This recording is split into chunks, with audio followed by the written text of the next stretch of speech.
दोस्तों आशा करता हूँ ये वीडियो आपको पसंद आएगी। वीडियो देखने के बाद इसे लाइक, शेयर और सब्सक्राइब करके बेल आइकन की घंटी दबाना ना भूलिए। और ऐसे ही मेरे अनुभव और अच्छी वीडियोस ट्रैवल रिलेटेड जो होगी वो आपको मैं दिखाने की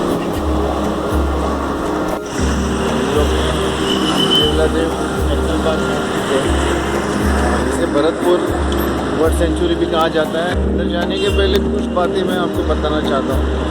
कभी भी कहीं जाओ कोई भी नेशनल पार्क में या कोई बर्ड सेंचुरी में, तो पहले तो वहाँ पर शोर नहीं मचाओ। अभी हम राजकुमार भैया के साथ में उनके साइकिल रिक्शा पे जाने वाले हैं। तो ये भैया आपको सारे नाम मालूम है पक्षियों के? हाँ जी सर, सारे नाम मालूम है। तो ट्रेनिंग दी जाती है।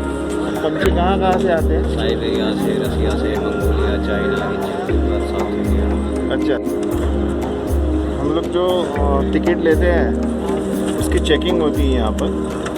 चेकिंग होने के बाद में फिर अंदर छोड़ा जाता है। ये देखो कुछ लोग तांगे से जा रहे हैं, कुछ साइकिल से जाते हैं। तो यहाँ पर 3 किस्म की सवारी है, रिक्शा, तांगा, साइकिल और चौथी है 11 नंबर की गाड़ी यानी पैदल।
लार्ज ग्रेट है। अच्छा,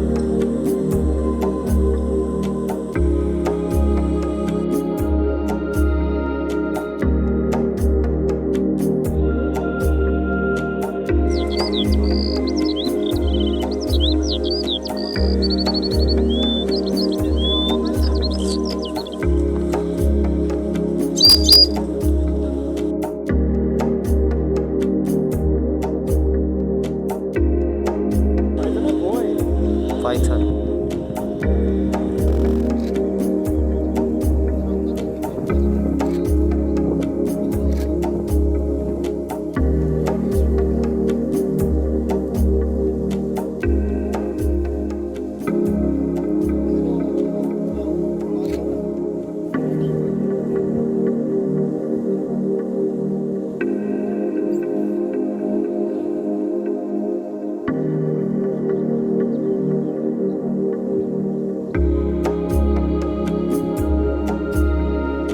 आप अपने बच्चों को ज़रूर दिखाना, ये जगह देखने जैसी है। मैं काफ़ी बार यहाँ आ चुका हूँ, मैं हर साल आता हूँ। इतने खुले में एक जगह पे इतने बर्ड्स आपको कहीं नहीं देखने को मिलेंगे, दुनिया में कहीं भी नहीं देखने को मिलेंगे, और वो भी इतने करीब से देखने को मिलते हैं।